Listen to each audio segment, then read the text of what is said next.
Hello बच्चों, मैं हूं आरजे सर और अपन डिस्कस कर रहे हैं इलेक्ट्रोस्टैटिक्स। और आज का अपना टॉपिक है बिंदु आवेश के कारण विद्युत क्षेत्र की तीव्रता, intensity of electric field due two point charge. अगर आपने अभी तक विद्युत क्षेत्र की तीव्रता के बारे में नहीं पढ़ा है तो आप डिस्क्रिप्शन में दी हुई लिंक को देख सकते हैं। वहां पर उस वीडियो में विद्युत क्षेत्र की तीव्रता डिस्कस की गई है। फिर से मैं एक बार आपको बता देता हूं फिर भी कि विद्युत क्षेत्र की तीव्रता है क्या। अपन ने देखा था विद्युत क्षेत्र की तीव्रता की परिभाषा में कि विद्युत क्षेत्र में एकांक धनावेश पर कार्यरत बल विद्युत क्षेत्र की तीव्रता कहलाता है। विद्युत क्षेत्र की तीव्रता क्या था? विद्युत क्षेत्र में एकांक धनावेश पर कार्यरत बल। वहां पर इसका जो फॉर्मूला आया था वो अपने पास में था E सदिश बराबर F अपॉन क्यू नॉट। और आज अपन डिस्कस कर रहे हैं बिंदु आवेश के कारण विद्युत क्षेत्र की तीव्रता। देखो इसमें क्या होता है कि अपने पास में कोई बिंदु आवेश क्यों है। क्या लिया है अपने? कोई बिंदु आवेश क्यों लिया है। इस बिंदु आवेश क्यों से स्मॉल आर दूरी पर, कहां? स्मॉल आर दूरी पर कोई बिंदु P रखा है। इस बिंदु P पर अपन को विद्युत क्षेत्र की तीव्रता ज्ञात करनी है। यहां विद्युत क्षेत्र की तीव्रता ज्ञात करनी है। इसके लिए अपन यहां पर कोई प्रेक्षण आवेश Q0 की कल्पना करेंगे। किस आवेश की कल्पना कर रहे हैं अपन? Q0 आवेश की कल्पना कर रहे हैं। तो कूलाम के नियम से इस Q0 आवेश पर लगने वाला बल कितना हो जाएगा? अपन को पता है कूलाम के नियम से बल का फॉर्मूला क्या होता है? K Q1 Q2 upon r square. तो यहां पर क्या हो जाएगा? F बराबर K Q और इधर Q2 तो क्या हो जाएगा? Q0 upon r square. Are के यहां पर अपन क्या ले लेंगे? एकांक सदिश ले लेंगे। इसको डाल देते हैं अपन समीकरण नंबर 1। अभी अपन देखें अपने पास में F की वैल्यू है, लेकिन अपन को क्या निकालना है? विद्युत क्षेत्र की तीव्रता निकालनी है। और विद्युत क्षेत्र की तीव्रता में क्या होता है? E सदिश बराबर F अपॉन Q0। तो अपन क्या लिख देंगे यहां पर कि विद्युत क्षेत्र की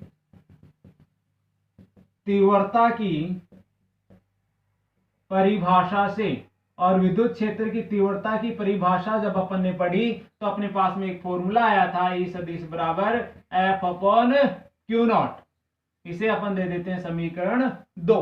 अब अपन समीकरण 2 में समीकरण 1 का मान यहां पर रख सकते हैं।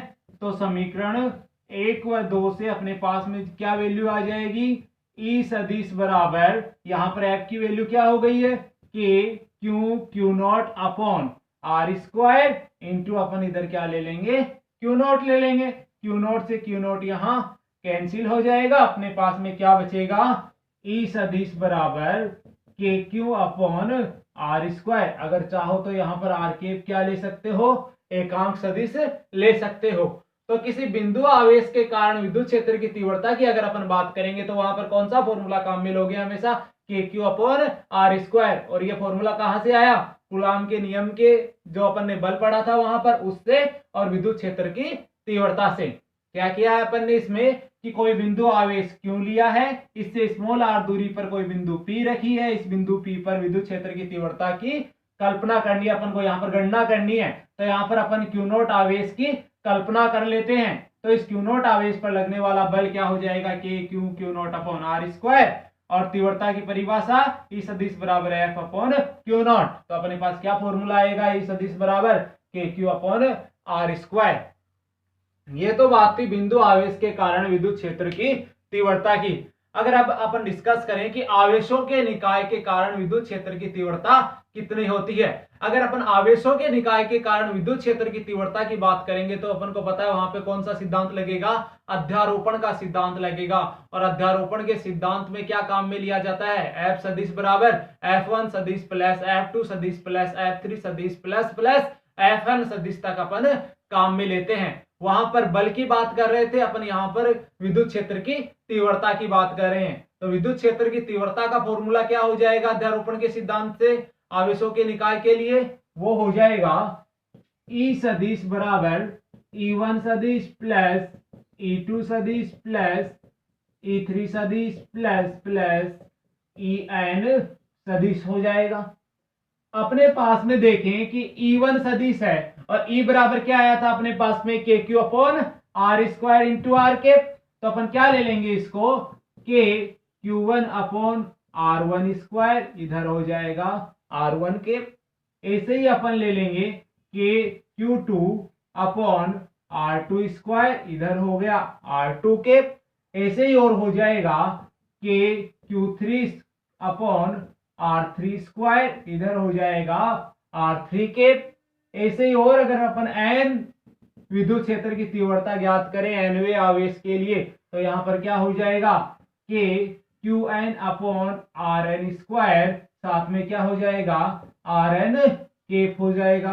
तो ये किसका फॉर्मूला आ गया अपने पास में, आवेशों के निकाय के कारण विद्युत क्षेत्र की तीव्रता का फॉर्मूला। और आवेशों के निकाय के कारण अपन विद्युत क्षेत्र की तीव्रता अध्यारोपण के सिद्धांत से ज्ञात करते हैं। और अध्यारोपण के सिद्धांत का फॉर्मूला क्या था, F सदिश बराबर F1 सदिश प्लस F2 सदिश प्लस F3 सदिश प्लस Fn सदिश था। तो यहाँ पर उसी तरह अपन विद्युत क्षेत्र की तीव्रता के फॉर्मूले को बदल देंगे तो E बराबर क्या हो जाएगा, E1 सदिश प्लस E2 सदिश प्लस E3 सदिश प्लस En सदिश।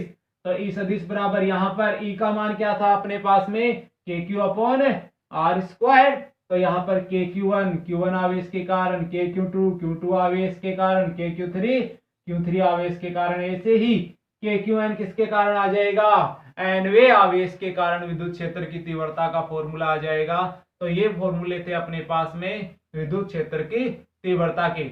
अब अपन डिस्कस करेंगे विद्युत बल रेखाएं या विद्युत क्षेत्र रेखाएं। इसके लिए आप सबसे पहले इसको नोट कर लीजिए, फिर अपन डिस्कस करेंगे विद्युत बल रेखाएं।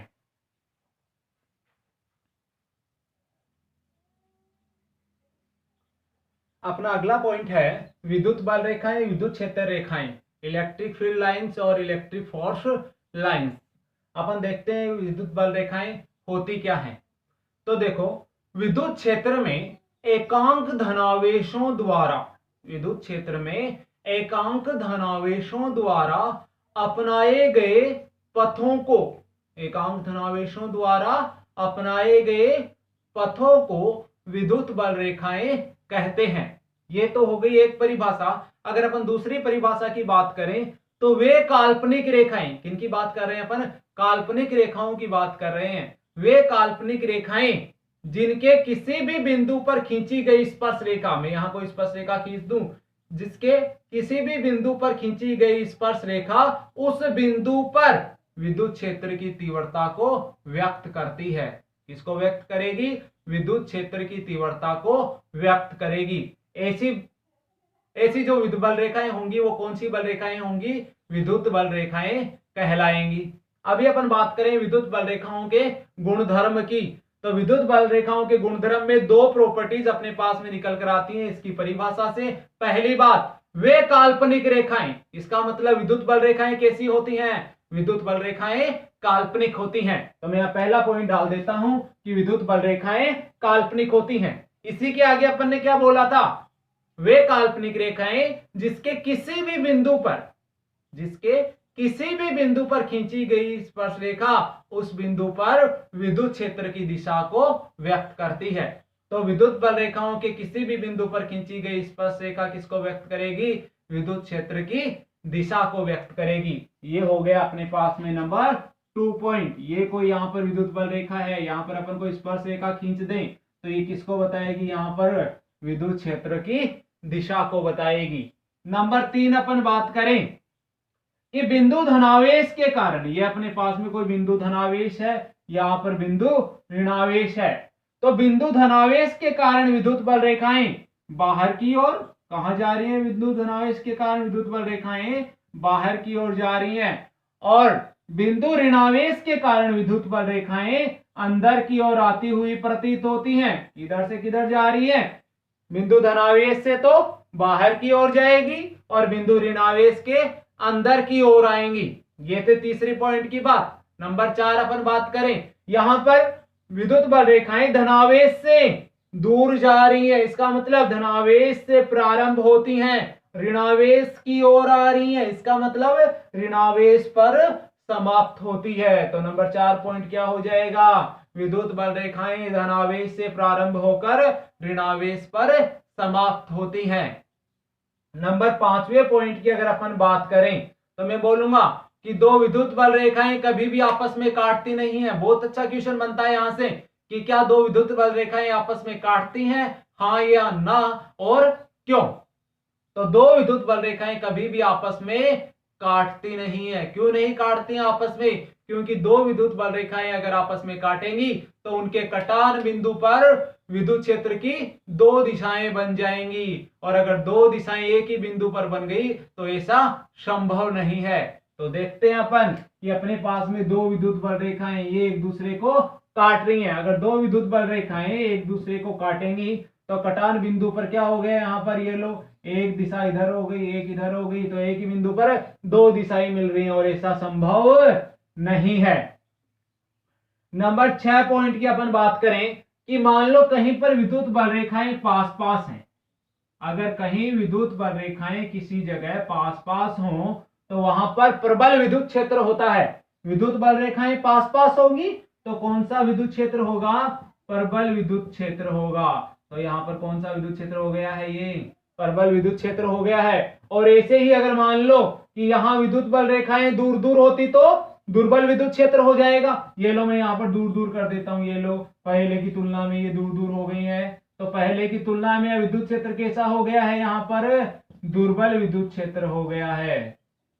और किसी भी चालक के अंदर विद्युत बल रेखाएं अनुपस्थित होती हैं। चालक के अंदर विद्युत बल रेखाएं क्या होती हैं? अनुपस्थित होती हैं, और चालक पृष्ठ के लंबवत होती हैं। विद्युत बल रेखाएं कहां होगी फिर? चालक के, चालक पृष्ठ के लंबवत होंगी और चालक के अंदर अनुपस्थित होती हैं। तो नंबर 7 तो क्या हो गया? विद्युत बल रेखाएं चालक पृष्ठ के अंदर तो अनुपस्थित होती हैं, और नंबर 8 चालक पृष्ठ के लंबवत होती हैं। अभी अपन ने क्या डिस्कस किया है? विद्युत बल रेखाओं की परिभाषा डिस्कस की है और उनके 8 यहाँ पर गुणधर्म डिस्कस किए हैं। अभी अपन डिस्कस करेंगे विद्युत क्षेत्र की तीव्रता के न्यूमेरिकल्स। तो देखते हैं विद्युत क्षेत्र की तीव्रता में और कैसे कैसे न्यूमेरिकल्स अपन से पूछे जा सकते हैं।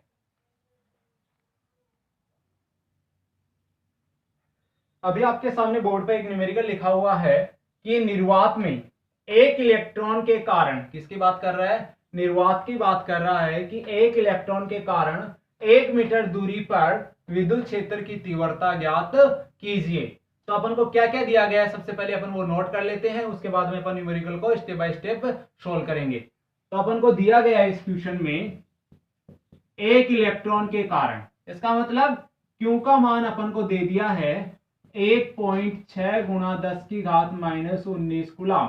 अपन ने ये आवेश क्यों लिया है? यहाँ सिर्फ एक इलेक्ट्रॉन की बात कर रहा है तो अपन इलेक्ट्रॉन पर आवेश ले लिए हैं। दो इलेक्ट्रॉन की बात करते तो 2 से गुणा कर देते, 2 से मल्टीप्लाई कर देते अपन इसको यहां से। अब आर बराबर अपन को क्या दे दिया? अगले ने 1 मीटर दे दिया है। आर की वैल्यू कितनी ले ली है? 1 मीटर। ई अपन से पूछ रहा है, और ई बराबर क्या होता है? के क्यू अपॉन आर स्क्वायर। तो यहां पर ई बराबर के का मान कितना हो गया है? 9 गुणा 10 की घात 9 हो गया है। क्यू कितना दिया है अपन को? 1.6 गुणा 10 की घात -19 कूलम हो गया अपने पास में। आर का मान कितना हो गया है अपने पास में? 1 मीटर। तो 1 का स्क्वायर कर देता हूं, कोई फर्क पड़ेगा नहीं इससे। तो अपने पास में क्या हो जाएगा? 10 की घात +9 है, 10 की घात -19 है, तो यहाँ पर प्लस, इधर -10 बच गई अपने पास में। तो ई बराबर क्या हो जाएगा? 10 की घात -10। पहली बात तो घात अपन ने सोल्व की है, पावर सोल्व हो गई है। अब अपने पास में क्या बचा है? 9 × 1.6, और 9 को 1.6 से मल्टीप्लाई करोगे तो आएगा 14.4, और मात्रा क्या हो जाएगा विद्युत क्षेत्र की तीव्रता का? न्यूटन पर कूलम। तो क्या आंसर आ गया अपने पास में? 14.4 × 10⁻10 न्यूटन पर कूलम। तो ये था अपना आज का न्यूमेरिकल। इसके बाद में अपन एक और न्यूमेरिकल यहां डिस्कस करेंगे, तो आप इसको नोट कर लीजिए।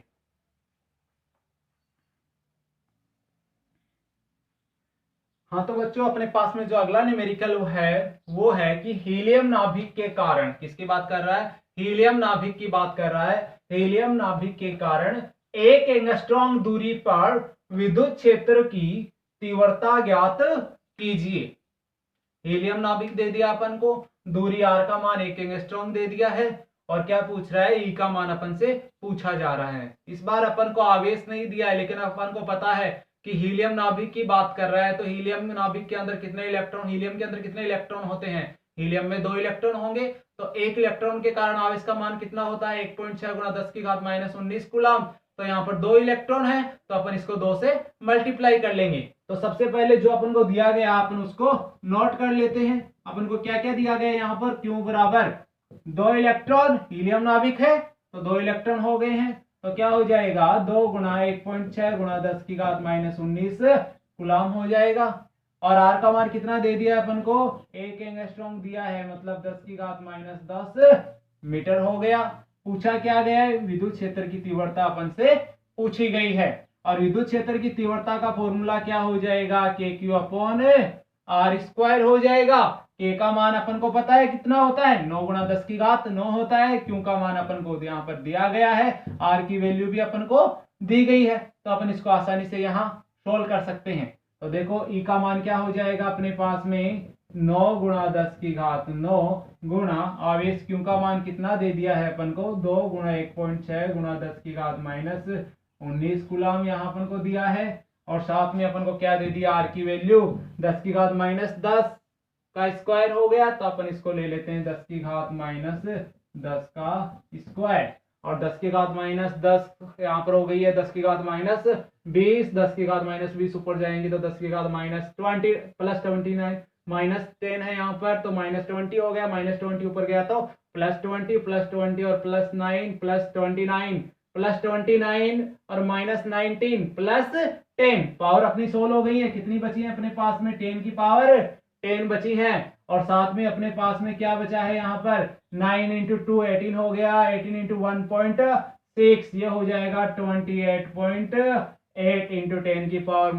10 की पावर +10 हो गया है न्यूटन पर कूलम। तो हीलियम नाभिक के कारण 1 एंगस्ट्रॉम दूरी पर विद्युत क्षेत्र की तीव्रता की अगर अपन बात करें तो अपने पास क्या आंसर आया है, 28.8 × 10 की पावर 10 न्यूटन पर कूलम यहाँ पर अपने पास आंसर आया है। यह तो बात थी आज बिंदु आवेश के कारण विद्युत क्षेत्र की तीव्रता की, आवेशों के निकाय के कारण विद्युत क्षेत्र की तीव्रता, विद्युत बल रेखा और उनके गुणधर्म के बारे में, और उसके साथ ही अपन ने आज डिस्कस किया है इनके न्यूमेरिकल्स। अगले वीडियो में अपन डिस्कस करेंगे विद्युत द्विध्रुव आघूर्ण, इलेक्ट्रिक डायपोल और electric dipole moment. Thank you.